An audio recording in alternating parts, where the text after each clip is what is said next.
Podem assentar, queridos, por gentileza. Eu quero partilhar com vocês nesta manhã o texto que está em 1 Reis, capítulo 17. Eu peço que você abra sua Bíblia comigo. 1 Reis 17, versos de 1 a 10. Lido o texto, não feche a sua Bíblia. Eu preciso que você acompanhe comigo essa exposição. 1 Reis 17.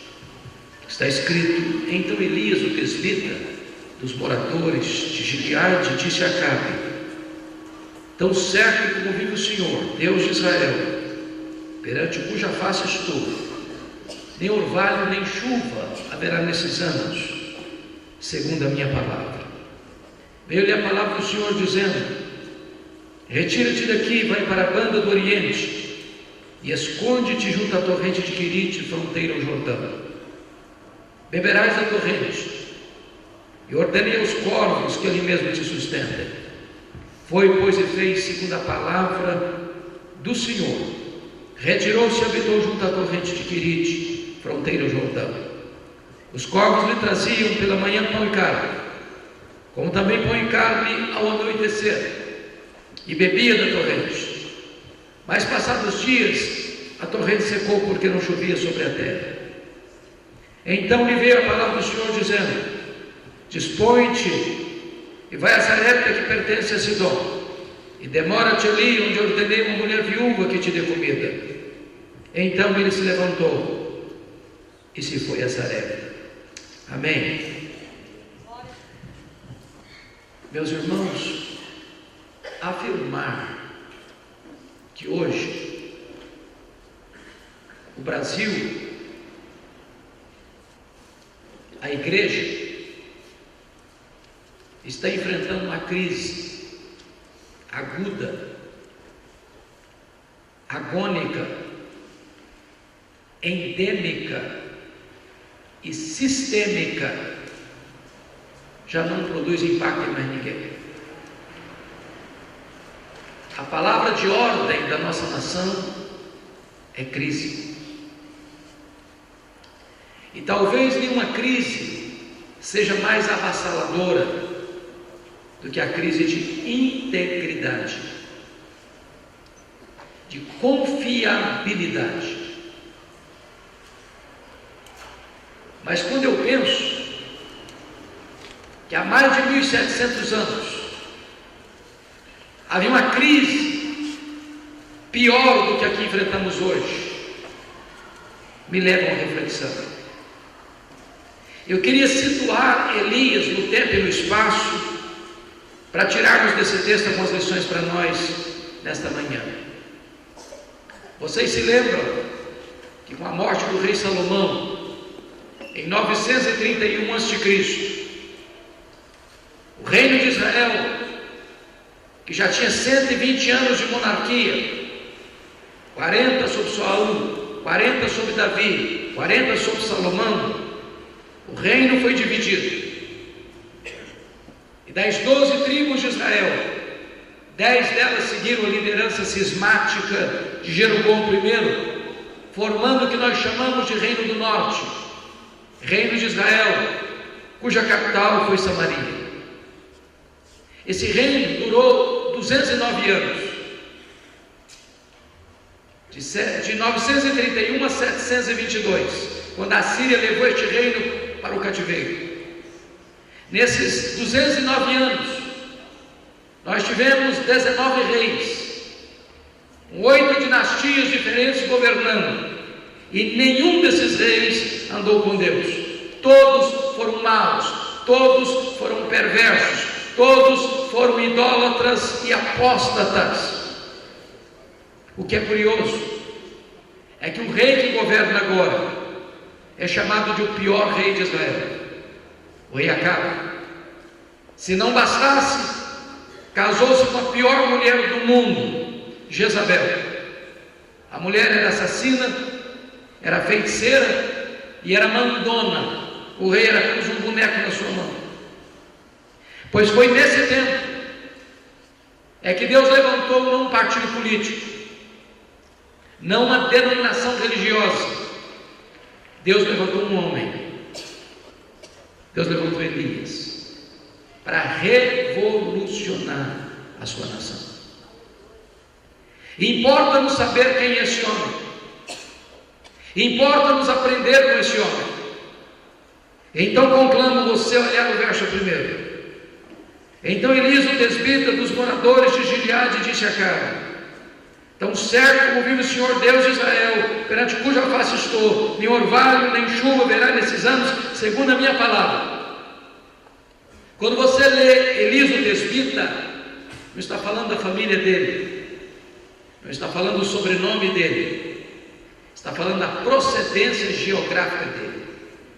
Ele vem de Tisbé, um lugarejo incrustado lá nos sopés dessa cadeia de montanhas de Gileade. Quando você vai para o mapa procurar Tisbé, você não encontra Tisbé no mapa. Elias não vem de uma família rica. Elias não vem de uma família sacerdotal.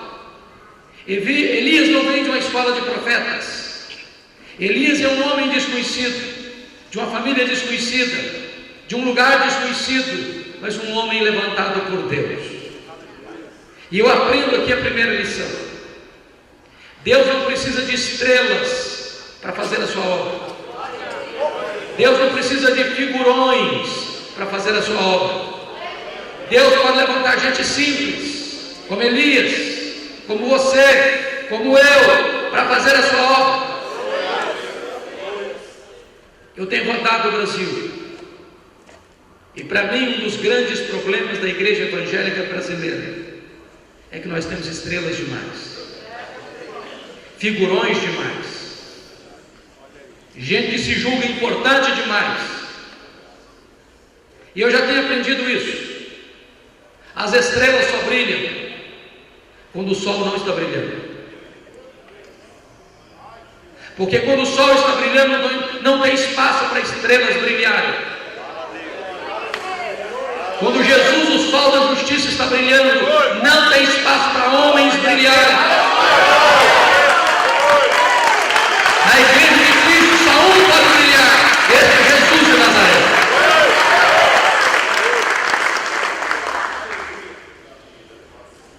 Irmãos queridos, se eu não estou equivocado, a igreja evangélica brasileira comete um gravíssimo pecado de tratar pregadores e cantores. Eu respeito os irmãos cantores e pregadores que estão aqui, mas vocês sabem disso, de tratarem cantores e pregadores como astros de cinema. A igreja evangélica brasileira está cometendo o pecado de tietagem evangélica. Isso é pecado. Deus não dá a sua glória para ninguém. Deus não divide a sua glória com ninguém. Toda a glória dada ao homem é glória vazia, é vanglória, é idolatria, é abominação para Deus.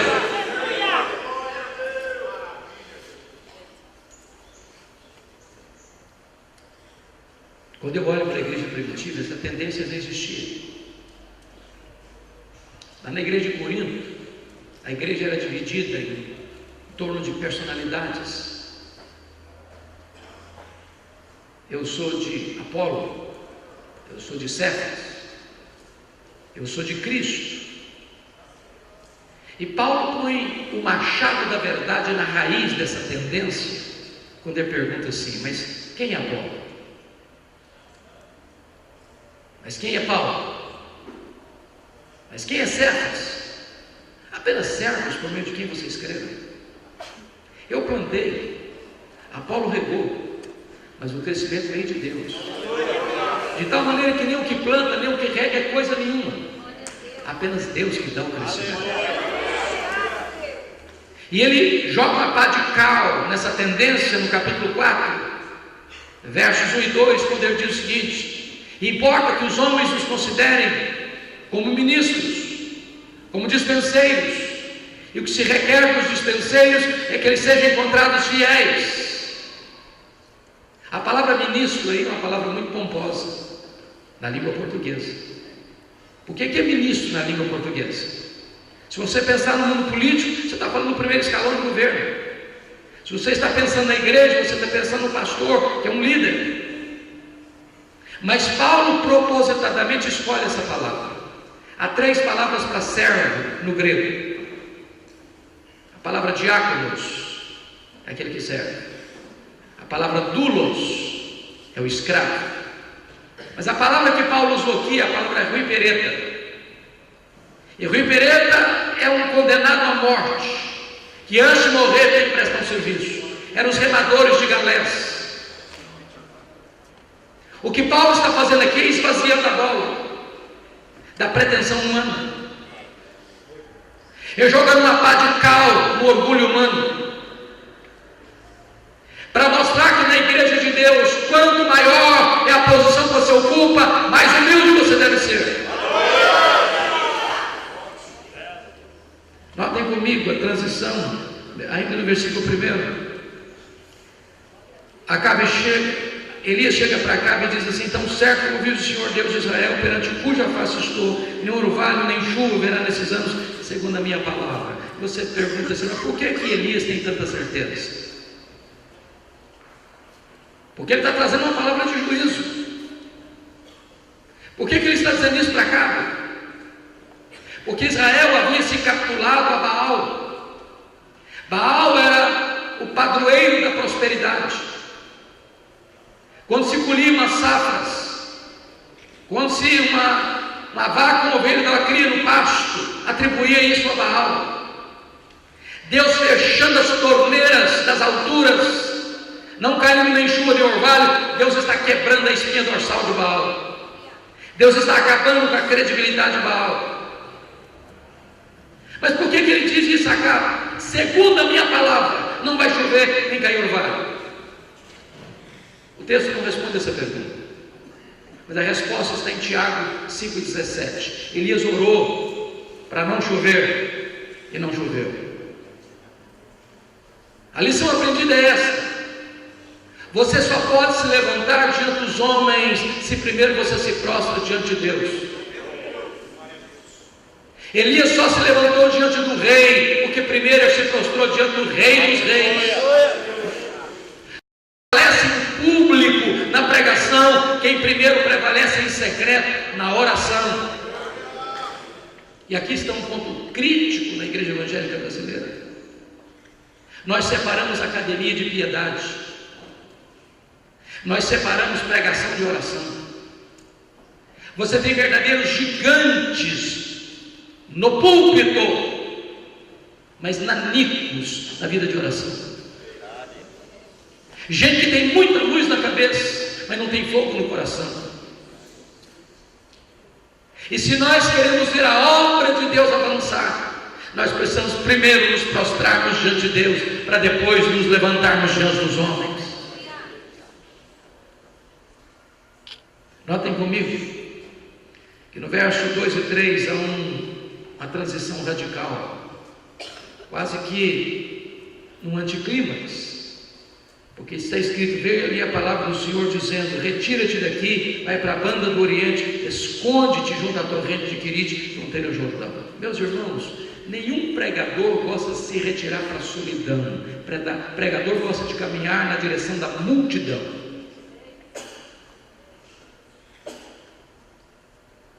Mas antes de nós irmos às multidões, nós precisamos nos recolher ao deserto. O deserto não nos promove. O deserto não acende as luzes da ribalta sobre nós. O deserto não nos torna grandes aos olhos dos homens. O deserto nos reduz a nada. Mas o deserto não é um acidente de percurso na nossa jornada. O deserto é uma agenda de Deus. É Deus quem nos matricula na escola do deserto. Mas quando Deus nos matricula na escola do deserto, Deus não quer nos destruir, Deus quer fortalecer as musculaturas da nossa alma. E quando Deus nos leva para o deserto, Ele tem 2 propósitos. Primeiro, Deus tem um propósito de trabalhar na nossa vida, porque Deus está mais interessado em quem você é do que no que você faz. Primeiro Deus trabalha em você, depois Deus trabalha através de você. Vida com Deus precede trabalho para Deus. Caráter é mais importante do que carisma.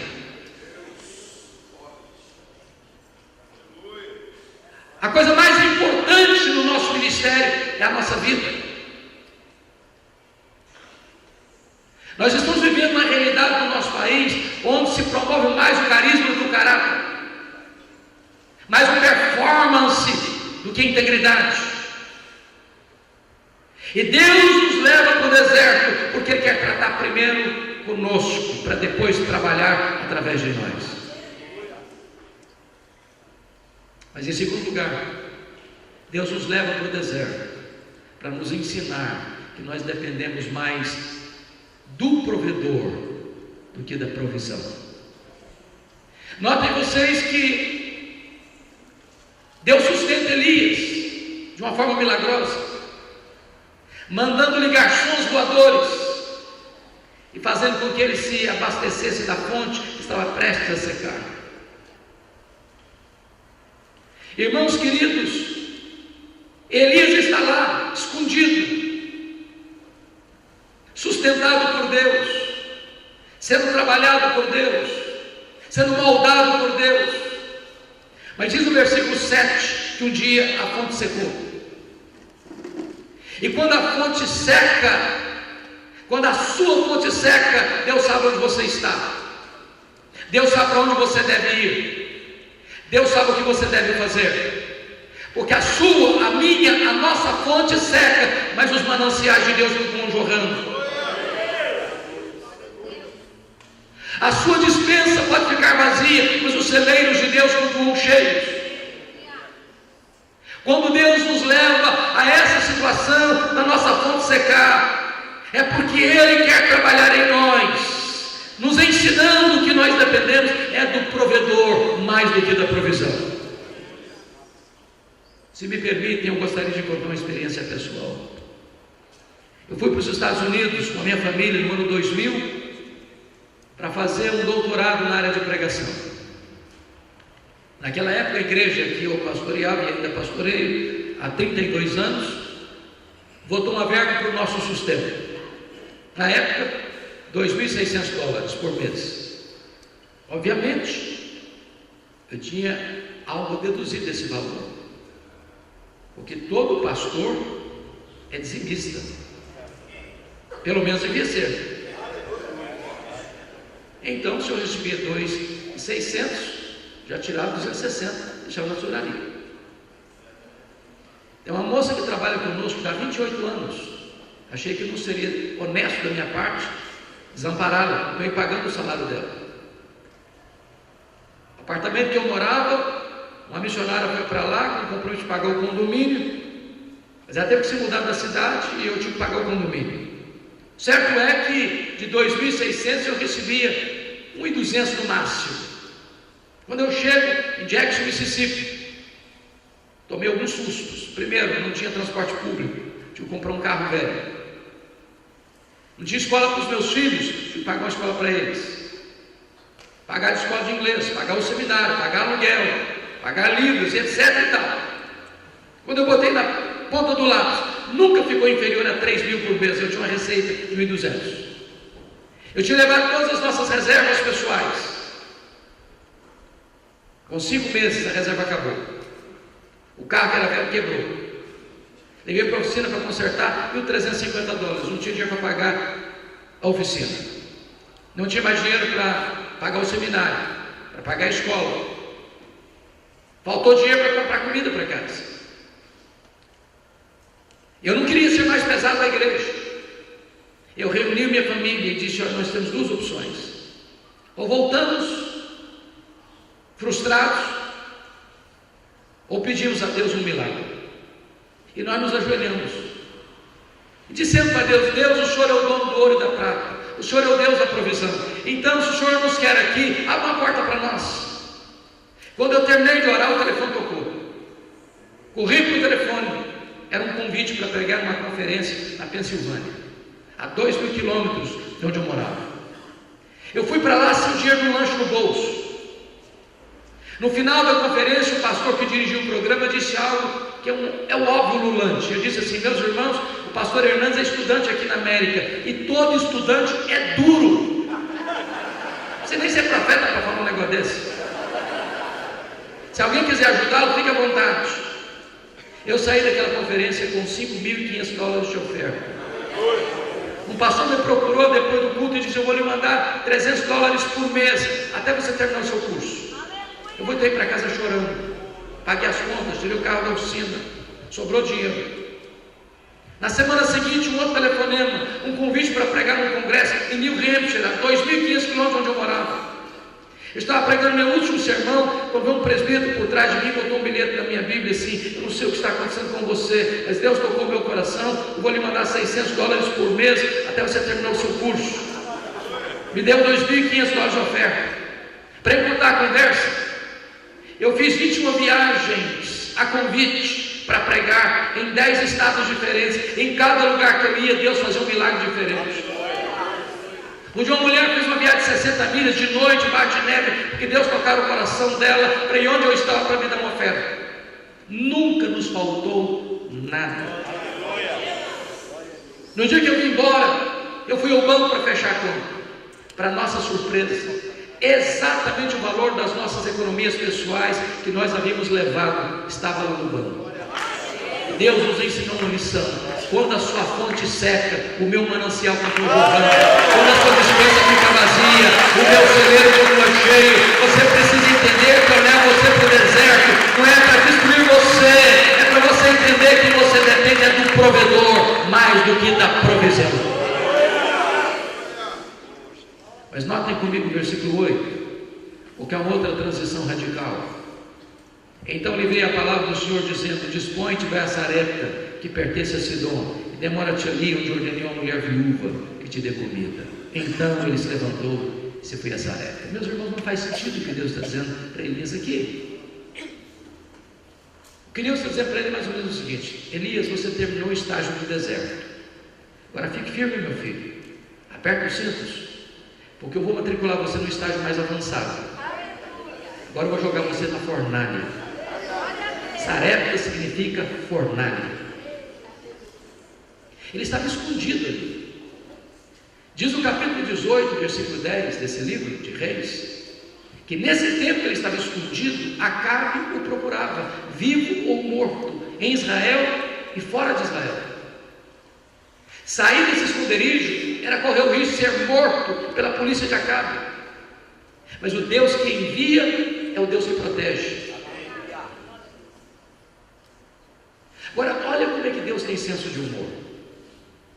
Se Deus dissesse para Elias assim: vai, porque eu quero que você sustente uma mulher viúva, eu podia pensar: eu tenho um ministério, vou cuidar de uma mulher viúva. Mas o que Deus diz para ele é o contrário: vai, porque lá uma mulher viúva vai sustentar você. Deus humilha os seus servos, para que não haja nenhuma ponta de soberba no seu coração. Só que quando ele chega em Sarepta, e ele sai de Querite para não morrer de sede, ele chega em Sarepta quase morre de fome, porque a mulher que vai sustentar vai morrer de fome. Deus é assim, Ele nos prova, não para nos destruir, mas para nos fortalecer. Aquela viúva conheceu a Deus na cozinha, e quando eu leio esse texto bíblico, a sensação que eu tenho é de que Deus não multiplicou um saco de trigo, nem um tonel de azeite para aquela mulher.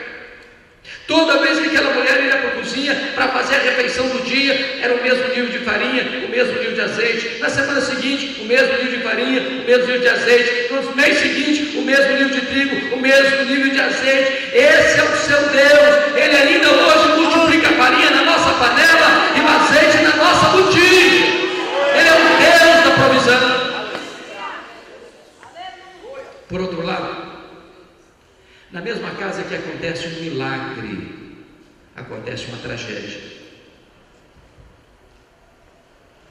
Porque nós corremos o risco de pensar que pelo fato de sermos homens de Deus, mulheres de Deus, crentes, filhos do Altíssimo, que nós estamos blindados numa estufa. Eu quero dizer para você que crente perde emprego, crente bate carro, crente fica doente, crente vai para o hospital, crente chora a dor do luto.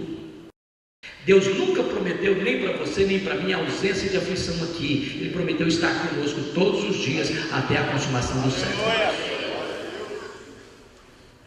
O filho único dessa viúva adoece e morre. Mas sabe qual que é o grande drama? É que a viúva bota a culpa em Elias. Meus irmãos, pastor tem costas largas e couro de jacaré. Porque desde o Éden o ser humano tem a tendência de transferir, de projetar para alguém os seus dramas. O casamento do irmão fulano de tal, teve um drama lá, uma crise lá, e o marido saiu de casa, o culpado é o pastor. Adolescente rebelde, brigou com o pai, com a mãe, saiu de casa de madrugada, o culpado é o pastor. Sabe o que me impressiona em Elias? Mesmo sendo acusado injustamente, ele não se defendeu. Nós somos muito especialistas em nos defendermos. Alguém que engrossa a voz e diz: é melhor passar por cima do meu cadáver do que passar por cima dos meus direitos.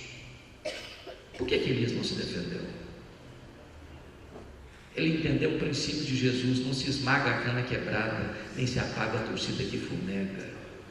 Tripudiar sobre quem já está machucado pela vida não faz sentido. A única palavra que Elias disse para aquela viúva foi esta: me dê seu filho morto aqui, transfira para os meus braços a sua dor. E ele, que ficara mudo para se autodefender, entra com o menino no quarto, abre a boca e fala muito. Fala com Deus, nos ensinando um princípio: se nós orássemos mais, nós nos defenderíamos menos. Se nós orássemos mais, nós brigaríamos menos. Se nós orássemos mais, nós veríamos mais os milagres de Deus acontecendo. E Elias tem coragem de pedir para Deus algo inédito na história. Não tem registro de ressurreição até então, pois Deus ressuscita o menino num milagre inédito na história para responder à oração de Elias. Agora pense comigo só um pouquinho. Se Elias fosse um dos estrelas de hoje, saindo do quarto com um milagre inédito na história, mais irmãos, porque hoje tem gente fazendo propaganda de milagre que nunca aconteceu. O que Elias faria? Eu acho que a primeira coisa que ele faria era convocar uma coletiva da imprensa para dizer quão grande homem ele era. Eu acho que ele espalharia alguns outdoors pela cidade de Sarepta com a fotografia dele. Eu acho que ele faria um discurso de autoelogio. Eu acho até mesmo que ele bateria palmas para ele mesmo. Eu acho que ele ia além, ele ia fazer um solo do hino Quão Grande És Tu diante do espelho. Ele não fez nada disso. Irmãos amados, não fica bem o autoelogio. Não sejam os seus próprios lábios que exaltem você. Se Deus está usando você, bote a boca no pó. Deus não divide a sua glória com ninguém. Mas deixa eu dizer uma coisa para você. Quando você honra Deus, Deus honra você. Olha o último versículo deste capítulo. A viúva, ao ver o seu filho vivo, disse para Elias: agora eu sei que tu és homem de Deus, e a palavra do Senhor na tua boca é verdade.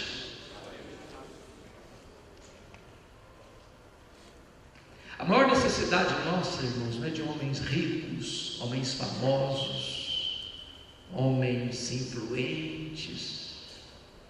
A maior necessidade nossa é de homens de Deus. Homens de Deus. E eu não sei quanto a você, pastor, mas a mim essa palavra me faz tremer os joelhos até hoje. A palavra do Senhor na tua boca é verdade. Porque uma coisa é proferir a palavra de Deus, outra coisa bem diferente é ser boca de Deus. Você vê uma pessoa chegando e pregando uma verdade, não acontece nada. Chega outra e prega a mesma verdade e os corações se derretem. Por quê? É porque um é boca de Deus, o outro não é. Jeremias 15:19 diz assim: se tu te arrependeres, eu te farei voltar e estarás na minha presença. Se apartares o precioso do vil, serás a minha boca.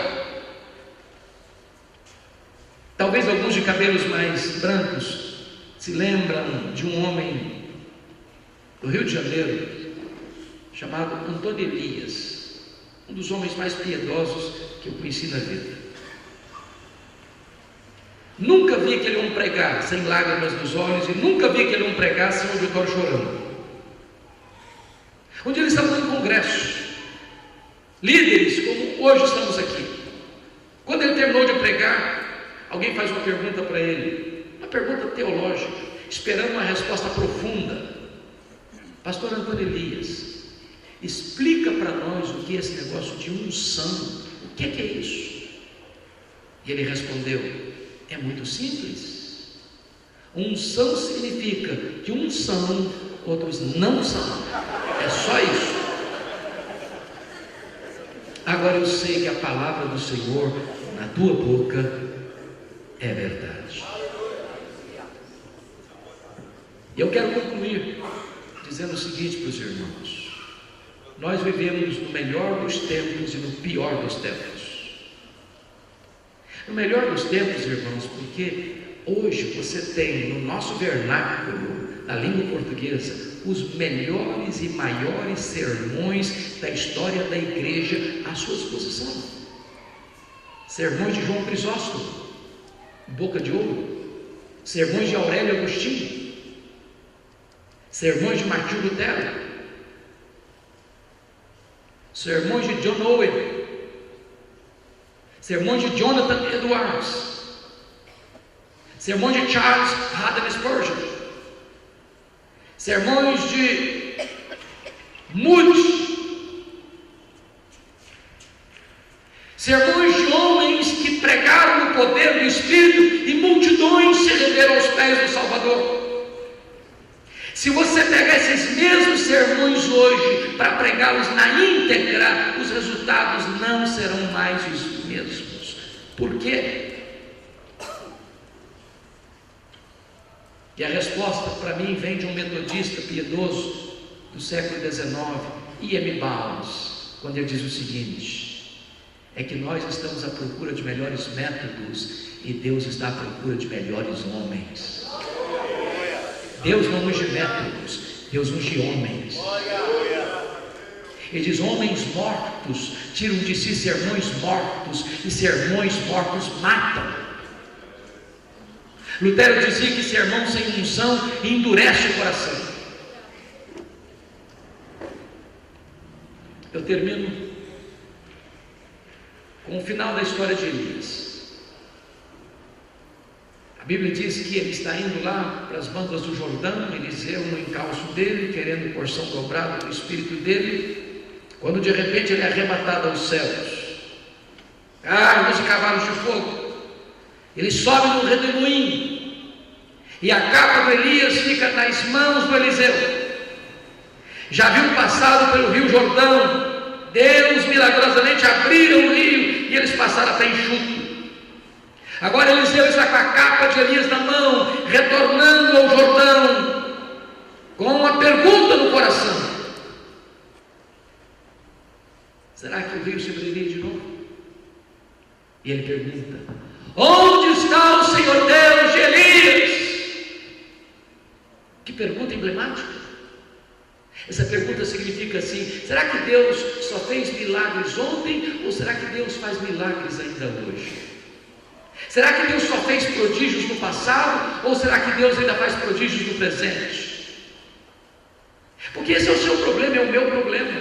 Eu não tenho dúvidas de que Deus fez milagres ontem, a Bíblia está cheia deles. Eu não tenho dúvidas de que Deus fará milagres amanhã, as profecias estão registradas na Bíblia do que Deus fará amanhã. A grande pergunta é: será que Deus faz hoje?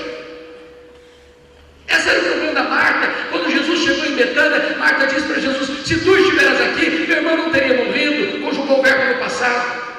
Jesus: Marta, teu irmão há de ressurgir. Ela diz: eu sei que vai ressurgir no último dia. Conjugou o verbo no futuro. Aí Jesus: Marta, eu não fui, eu não serei, eu sou a ressurreição e a vida.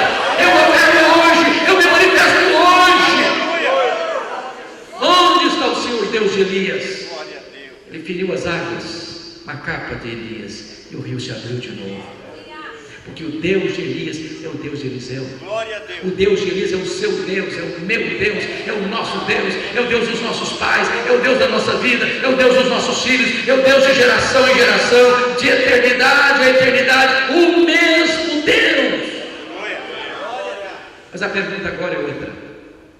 Não é mais onde está o Senhor Deus de Elias. A pergunta nesta manhã é esta: onde estão os Elias de Deus?